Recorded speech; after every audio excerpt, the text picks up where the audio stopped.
একবার মাতা সরস্বতী ব্রহ্মদেবকে জিজ্ঞাসা করলেন, হে স্বামী, আপনি সমস্ত সৃষ্টির রচনা করেছেন। আপনি আপনার মন তথা শরীরের বিভিন্ন অঙ্গ থেকেও ঋষিমুনির সৃষ্টি করেছেন। এছাড়াও অনেক অপ্সরা, দেবতা এবং মানুষদেরও আপনিই সৃষ্টি করেছেন। আপনি নারীদের সৌন্দর্য এবং চঞ্চলতা প্রদান করেছেন। কিন্তু হে প্রভু, কেবলমাত্র নারীদেরই কেন গর্ভের উৎপন্ন হয়ে থাকে? এ সংসারে নারীরাই কেন গর্ভবতী হয়ে থাকে? এর পেছনে কি কারণ রয়েছে? আর এই কষ্ট শুধু নারীদেরই কেন সহ্য করতে হয়? কৃপা করে আপনি আমায় এর উত্তর দিন। তখন ভগবান ব্রহ্মা বললেন, হে দেবী, আপনি উচিত প্রশ্নই করেছেন। আর এই কথাটিও সত্য যে সংসারের বিভিন্ন যন্ত্রণাগুলির মধ্যে গর্ভধারণ করা এবং বাচ্চার জন্ম দেওয়া তুলনামূলক বেশি কষ্টদায়ক হয়ে থাকে। নারীদেরকেই কেন গর্ভবতী হতে হয়, এ বিষয়ে আমি আপনাকে একটি প্রাচীন রহস্য শোনাচ্ছি, যেটি আপনি ধ্যানপূর্বক শ্রবণ করুন। যে নারী এই কথাটি ধ্যানপূর্বক শ্রবণ করে, সে অত্যন্ত গুণবান এবং রূপবান পুত্র প্রাপ্ত করে। তখন দেবী সরস্বতী বললেন, হে প্রভু, আমি আপনার কথাটি অবশ্যই ধ্যানপূর্বক শ্রবণ করব। কৃপা করে আপনি আমায় কথাটি বলুন। তখন ভগবান ব্রহ্মা বললেন, হে দেবী, আমার একটি পুত্র ছিল, যার নাম ছিল পুলস্ত্য। তার জন্ম হয়েছিল আমার কানের মধ্য দিয়ে। পুলস্ত্য আমার মানস পুত্রদের মধ্যেই একজন ছিল। আমি তাকে নানা বিদ্যা প্রদান করেছিলাম, তথা তার এই সংসারে জন্মানোর কারণও আমি তাকে বলেছিলাম। এরপর এই সংসারে উত্তম কার্য সম্পাদন করার জন্য আমি তাকে তপস্যা করতে পাঠিয়েছিলাম। আমার আদেশে মহর্ষি পুলস্ত্য সত্যযুগে সুমেরু পর্বতের উচ্চবিন্দুতে তপস্যা করার জন্য চলে গেলেন এবং ওখানে একটি কুটির নির্মাণ করে মহর্ষি পুলস্ত্য তপস্যা করতে শুরু করলেন। কিন্তু ওই সময় অনেক দেবতা, গন্ধর্ব, দানব ওই জায়গাতে বিচরণ করার জন্য আসতো। যখন তাদের সবার দৃষ্টি তার উপর পড়ল, তখন তারা সবাই মহর্ষি পুলস্ত্যের তপস্যা ভঙ্গ করার জন্য নানা রকম চেষ্টা করতে লাগলো এবং স্বর্গের অপ্সরারাও তার তপস্যায় বাধা নির্মাণ করতে শুরু করলো। তখন মহর্ষি পুলস্ত্য প্রচণ্ড রেগে গিয়ে সমস্ত দেবতা, দানব, গন্ধর্ব এবং অপ্সরাদের সতর্ক করলেন আর বললেন, আজকের পরে যদি কেউ তার তপস্যার মাঝখানে আসবে এবং তার তপস্যা ভঙ্গ করার চেষ্টা করবে, সেই গর্ভবতী হয়ে যাবে। মহর্ষি পুলস্ত্যের কঠোর বচন শুনে সমস্ত দেবতা, দানব, গন্ধর্ব এবং অপ্সরাও ভয়ে ভীত হয়ে পালিয়ে যায়। ওই সময় ওই স্থানে ঋষি চিংবৃন্দের কন্যা হাবির্ভূ তার মাতা পিতার সঙ্গে ওই স্থানে নিবাস করত। সে মহর্ষি পুলস্ত্যের বলা সতর্কবার্তা জানত না। তারপর একদিন সে তার সখীদের খোঁজার জন্য সুমেরু পর্বতের সেই স্থানে চলে গেল, যেখানে মহর্ষি পুলস্ত্য তপস্যা করছিল। তখন চিংবৃন্দের কন্যা নিজের সখীদের ডাকতে ডাকতে মহর্ষি পুলস্ত্যের কাছে পৌঁছে যায়। আর মহর্ষি পুলস্ত্যের দৃষ্টি তার উপর পড়তেই তার অভিশাপের প্রভাব সেই নারীর উপর দেখা গেল। তখনই তার শরীর হলুদ হতে শুরু করে আর সে গর্ভবতী হয়ে যায়।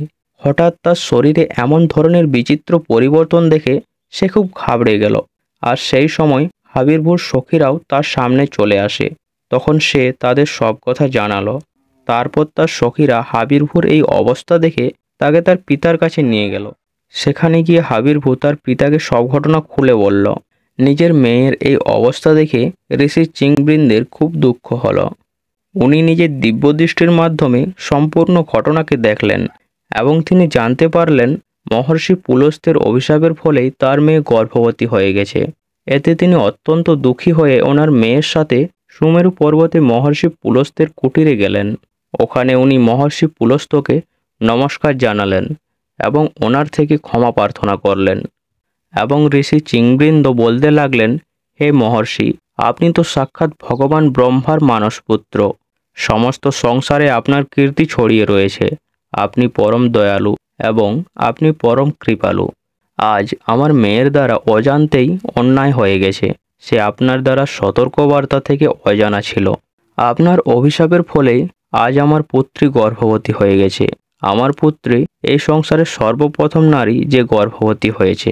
এই জন্যই হে মহর্ষি, আমার মেয়ের সাথে কে বিবাহ করবে? সে তো কলঙ্কিত হয়ে যাবে। এই জন্যই আমি আপনার কাছে প্রার্থনা করছি যে আপনি আমার কন্যাকে পত্নীরূপে গ্রহণ করুন। আমার কন্যা সর্বগুণে সম্পন্ন, তার মনে কিঞ্চিত মাত্র দোষ নেই। সে অজান্তেই আপনার অভিশাপকে গ্রহণ করেছে।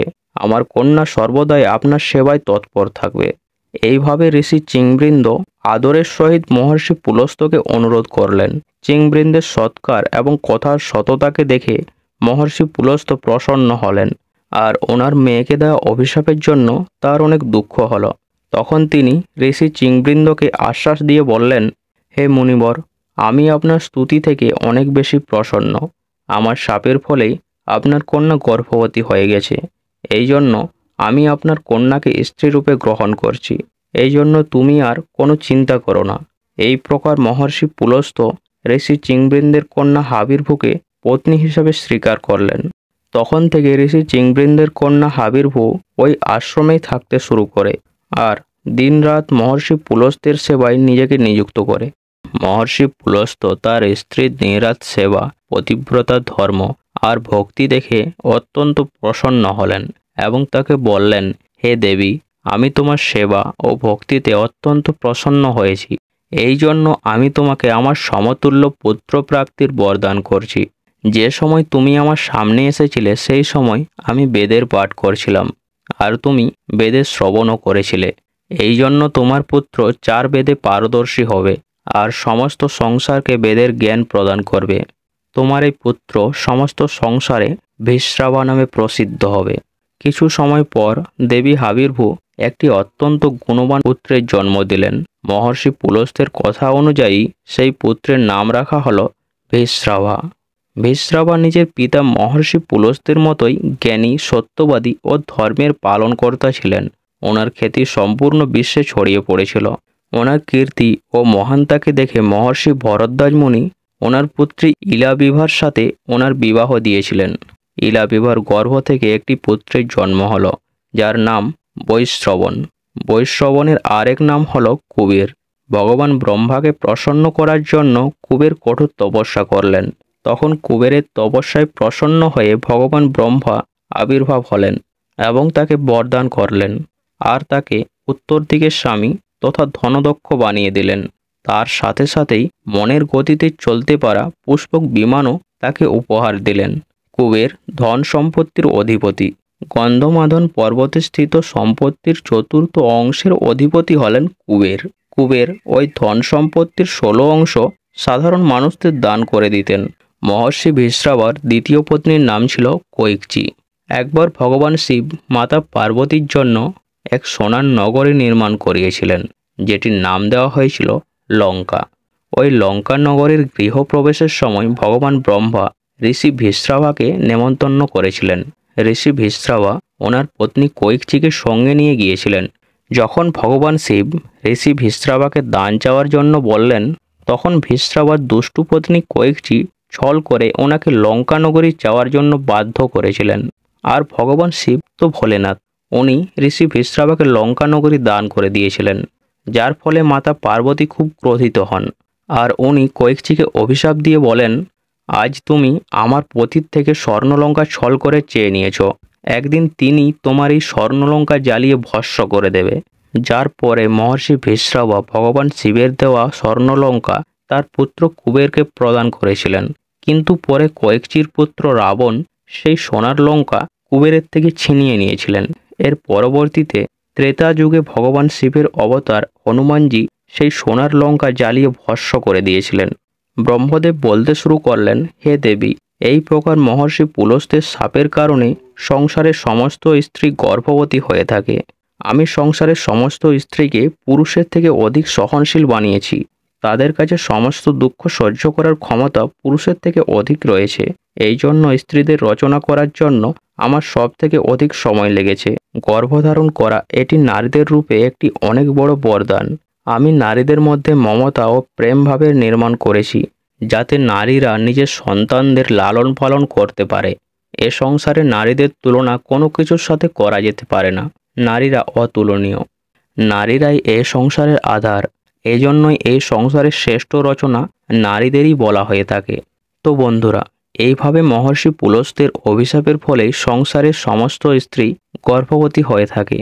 আপনার এই পৌরাণিক কাহিনীটি কেমন লাগলো একটি কমেন্টের মাধ্যমে জানাও। আর যদি আপনি এই চ্যানেলে নতুন হয়ে থাকেন তাহলে অবশ্যই সাবস্ক্রাইব করে পাশে থাকা বেল আইকনটি প্রেস করে দিন। তো আজ এই পর্যন্তই। সবাই ভালো থাকবেন। রাধে রাধে।